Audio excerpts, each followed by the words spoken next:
Oke, selamat datang kembali di channel YouTube gua Rio Fernando dan gua hari ini akan membuat episode kedua dari Tanya Koh Rio.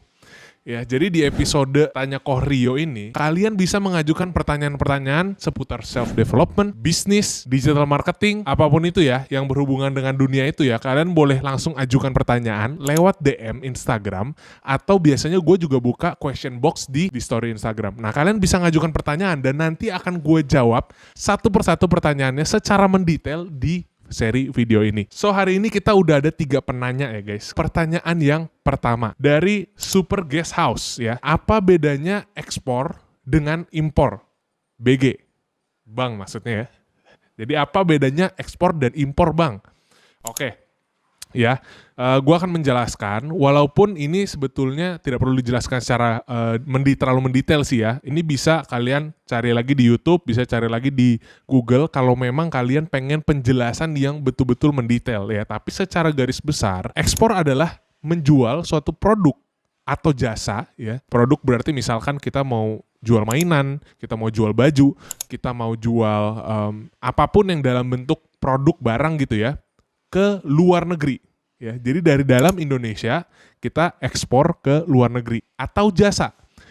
Jasa apa yang bisa diekspor? Nah, kalau misalnya kalian pernah dengar yang namanya TKI, ya, Tenaga Kerja Indonesia, itu adalah tenaga kerja dari Indonesia yang diekspor ke luar negeri. Jadi ekspornya itu bukan dalam bentuk produk ya guys. Jadi bukan dalam bentuk barang, tapi manusia-manusianya, tenaga kerjanya ya. Nah, berbedanya dengan impor itu adalah membeli suatu produk atau jasa dari luar negeri ke dalam Indonesia. Ya, jadi perbedaannya itu ya, yang satu keluar, yang satu ke dalam Indonesia. Pertanyaan yang kedua, yaitu dari @RY_Oentojo, Ryan Oentojo ya. Pertanyaan kedua adalah, what is your advice for overwork? Wih, mantap ya, bahasa Inggris nih guys. Nggak bisa bahasa Inggris. tapi kita jawab dalam bahasa Indonesia aja guys, walaupun pertanyaannya dalam bahasa Inggris. Oke, jadi what is your advice for overwork? Jadi pertanyaannya kalau ditranslate kira-kira apa nasihat kamu tentang overwork adalah bekerja secara berlebihan ya, secara over gitu ya. Yang pertama, nasihatnya tentang apa dulu nih ya? Apakah bekerja secara berlebihan secara general aja? Karena semua pasti harus ada konteksnya ya. Nah, ini biasanya pertanyaan-pertanyaan kayak gini yang bikin gue dihujat sama netizen nih guys ya. Karena pertanyaannya agak terlalu general, jadi ketika gue membahas terlalu banyak konteks ya kan, akhirnya ada yang sisi pandangnya dari sini, ada yang sisi pandangnya dari sini, jadi ada yang setuju dan tidak setuju. Tapi nggak apa-apa, gue nggak masalah dihujat sama netizen. Ya, yang penting pertanyaan-pertanyaan kalian ini terjawab ya. Jadi kalau menurut gue, effort kita, usaha yang kita keluarkan, itu harus seimbang dengan cita-cita kita. Jadi kalau cita-citanya 100, ya usahanya juga harus 100, bahkan kadang-kadang harus 120.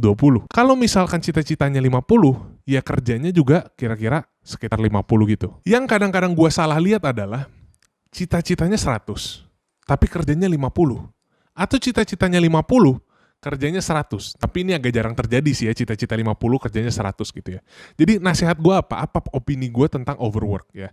Jadi kalau lu adalah tipe orang yang memiliki goals yang tinggi, lu memiliki cita-cita yang tinggi, kalian mau menjadi overachiever, ya, kalian mau achieve sesuatu yang lebih tinggi dibandingkan orang-orang lain, mau nggak mau kalian harus overwork. Karena kalian nggak akan bisa overachieve tanpa overwork. Nggak seimbang. Ya. Jadi kalau kalian punya cita-cita yang tinggi, overwork, harus. Tapi kalau kalian sebagai manusia pengen hidup biasa-biasa saja, nggak pengen yang gimana-gimana banget, ya silahkan aja, nggak ada salahnya gitu. Jadi ini semua balik lagi tergantung ke cita-cita kalian dan ambisi kalian sebagai seorang manusia. Of course, menurut gua, overwork yang tidak baik adalah ketika cita-citanya 50, overworknya 100. Ya. Kerjanya keras banget, tapi cita-citanya nih segitu-segitu aja. Dan bahkan segitu juga nggak tergapai cita-citanya. Jadi effort yang kalian keluarkan 100 ini sia-sia. Ya, jangan sampai kejadian kayak gitu. Tapi ini memang jarang banget sih kasusnya. Biasanya kebanyakan cita-citanya selangit tapi kerjanya pas-pasan gitu. Pengen punya rumah miliaran, pengen punya emas 100 ton ya kan. Tapi setiap pulang kerja, nonton Netflix, main game, nonton drakor, lu nggak akan bisa pernah menjadi overachiever kalau lu nggak overwork. Oke? So, pertanyaan ketiga, kalau mau memulai bisnis dengan modal seadanya, ada nggak bro? Dari PDL Zain. Padli mungkin ya, atau mungkin Pudel, atau Padel, ya nggak tahu ya, PDL Zain. Kalau memulai bisnis dengan modal yang minim, oke bro, zaman internet ini, itu adalah zaman yang udah sangat menguntungkan bagi kita, orang-orang yang memiliki jiwa entrepreneurship. Kenapa? Karena pada zaman internet ini, teknologi yang sudah berkembang, itu sangat memudahkan kita untuk memulai usaha dengan modal seminim-minim mungkin. Ya, bahkan ada bro yang modalnya 0 itu ada. Bukan modal minim lagi, tapi nggak keluar modal sama sekali. Itu apa? Yaitu adalah namanya dropshipping. Ya, dropshipping. Jadi dropshipping itu konsepnya kayak gimana sih? Dropshipping itu adalah kalian membantu memasarkan produk yang sudah dijual oleh orang lain. Nih gue kasih contoh ya. Kalau misalkan kalian tinggal di suatu lingkungan gitu ya, biasa kan pasti ada nih usaha-usaha di dekat-dekat rumah kita ya.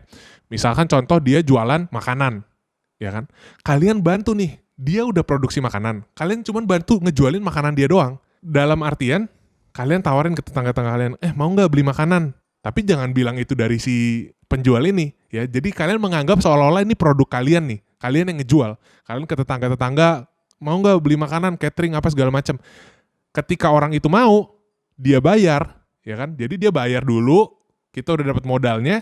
Uang modal ini kita pakai buat beli ke si penjual nasi tadi. Gue kasih contoh yang real yang gue pernah lakuin sendiri ya. Jadi pas gue kuliah semester 1, ya, gue kan kuliah hukum nih. Nah itu banyak banget kebutuhan-kebutuhan buku untuk kita belajar. Ya, jadi pada saat semester 1 masuk, kita tuh ada buku-buku wajibnya. Harus baca buku ini, buku ini, buku ini, buku ini. Itu udah dikasih listnya sama si dosen-dosen. Gue kumpulin tuh listnya. Gue pergi ke toko buku. Dari toko buku, gue dapat harga dong, 30, 40, 50, 60, ya kan? Gue tawarin lagi ke teman-teman gue. Ada nggak yang mau beli buku? Harganya gue naikin 5.000, harganya gue naikin 10.000. Gue nggak keluar modal bro. Mereka bayar, gue udah dapat duitnya gue pakai buat bayar si penjual buku. Gue ambil bukunya, gue bagiin deh ke teman-teman gue. Modelnya adalah dropshipping. Jadi gue menjual barang dari orang-orang yang udah menjual. Gue hanya membantu memasarkan, ya. Atau yang kedua ada namanya affiliate marketing. Affiliate hampir sama, ya. Affiliate itu kita ngasih tahu, oh nih lu bisa beli produk ini, ya. Biasanya tuh kalau kalian masukin duit ke sini pakai kode ini. Nanti si affiliator itu dia akan mendapatkan komisi dari setiap penjualan mereka melalui kode-kode tersebut ya. Banyak banget sebenarnya cara zaman ini untuk membuat bisnis tanpa modal atau modal yang minim ya. Tergantung usaha dan niat kalian aja kayak gimana ya. Dan kalau kalian pengen tahu lebih detail lagi tentang hal ini, kalian bisa cari di YouTube atau di Google. Sekali lagi, do your own research. Riset juga guys, jangan cuma percaya kata-kata gue, jangan cuma dengerin langsung gini, oke? Jadi semua itu harus kalian perdalam terlebih dahulu sebelum kalian mulai, ya. Jadi itu dia, gue menjawab 3 pertanyaan dari episode kedua, Tanya Kohrio. Semoga kalian suka, kalau misalnya kalian merasa ini bermanfaat, jangan lupa like and share, dan juga subscribe, ya. Thank you guys for watching, see you in the next video.